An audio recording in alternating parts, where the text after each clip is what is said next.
Hey, good morning, YouTube. This is actually July 14th. This is actually a little follow-up of my Swiss chard plants. I was going to share with you guys the actually the case that the packaging that I got from Amazon with the Swiss chard seeds in it. Okay, show you what the packaging look like. It's the Rainbow Swiss. This is what the Rainbow Mix. This is what it's called, Rainbow Mix. This is the Rainbow Mix that I have. It's from Ohio, Harlem Seeds. It's got the address on it and everything and all that. Pretty good. I have no complaints. I actually started planting when I planted my chard. I actually planted it like approximately. I want to say I planted my chard like 2 weeks ago probably, and I came up with a nice little outcome. They actually germinated. I'm gonna show you what the chard seeds look like first. Okay, we're gonna open up this package and I'm gonna show you what the seeds look like.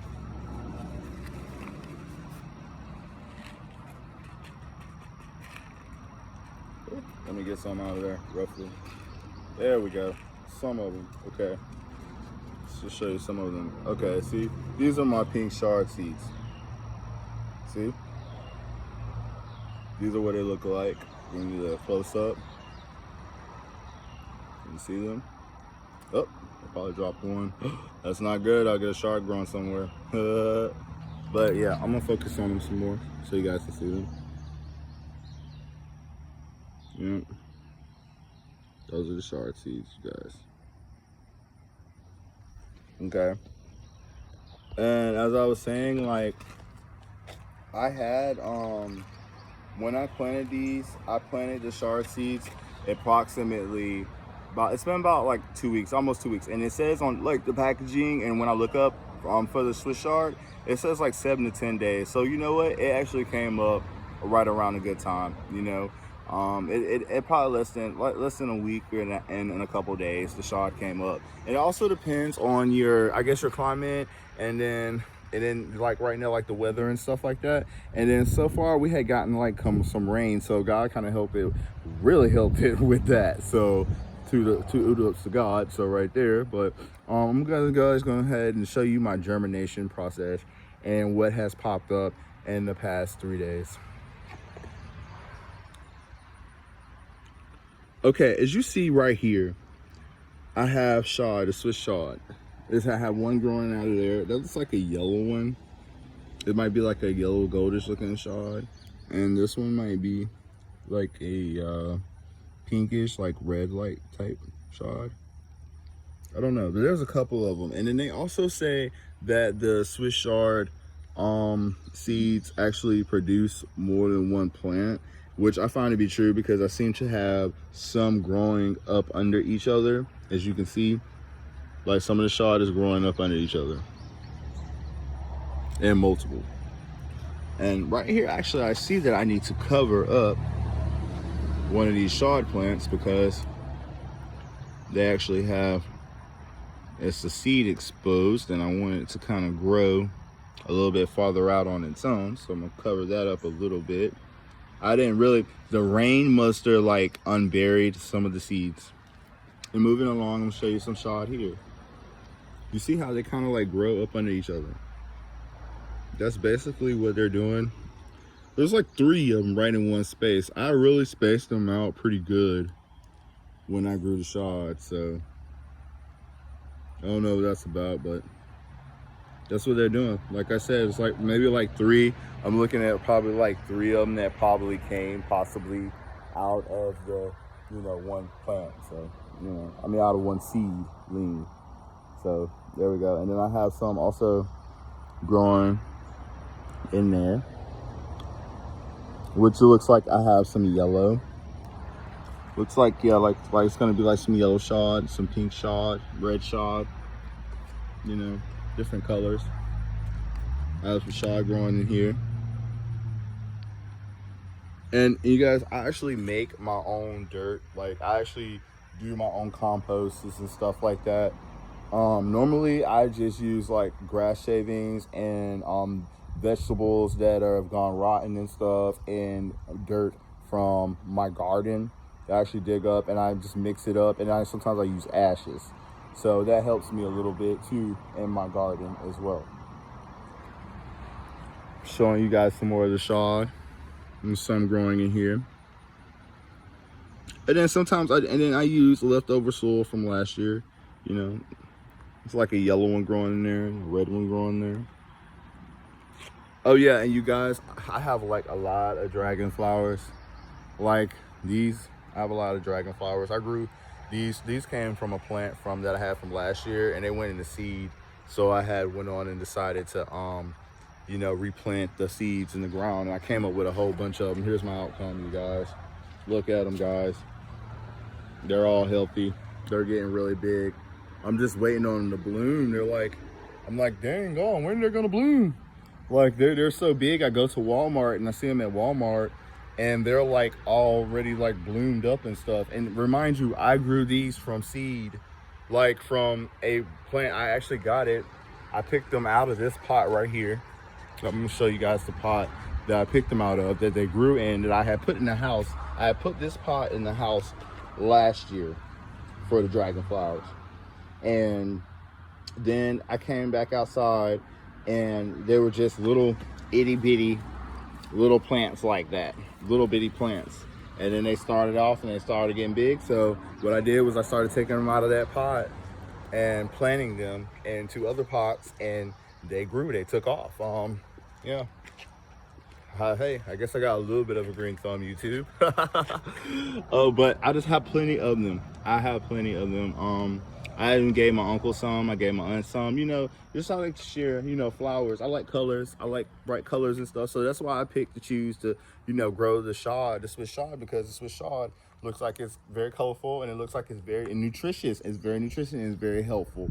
And there's a lot of health benefits from Swiss chard that I heard. And I'm going to be looking those up too, because I'm all about eating healthy and being healthy. And them leafy greens are good for you, believe it or not. And if you can't find a leaf, and there's if you can't really have too many certain types of greens that you can't have, you can always try to look up online alternatives on greens and certain types of greens that you can eat that won't affect your medicine and stuff like that.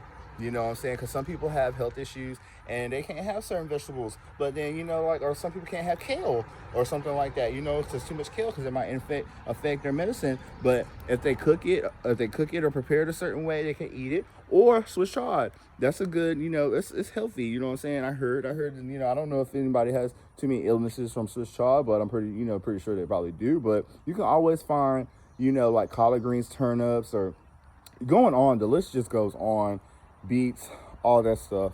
You can find something healthy to help you and give you some lift, you know what I'm saying? Because, you know, sooner or later, you know, I'm saying this meat stuff, you know, I'm not against meat, but right now I'm just knowing that's a good alternative for me. And then that's just what I want to do, is I just want to like slowly work myself over to being a vegetarian. Slowly, I'm not saying a lot. But yeah, I also have tomato plants, you guys. I have tomato plants actually outside of my garden.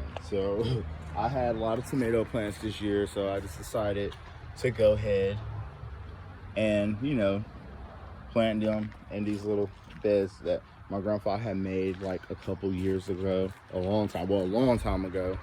And so I just decided to put something in them. I'm like, why not, you know, use them. As you see, I have another dragon flower here. I just have so many of them. They're like everywhere. My aunt loves them. We just can't wait till they bloom. All right, following me out here to the garden, a little bit closer out to the garden, you guys.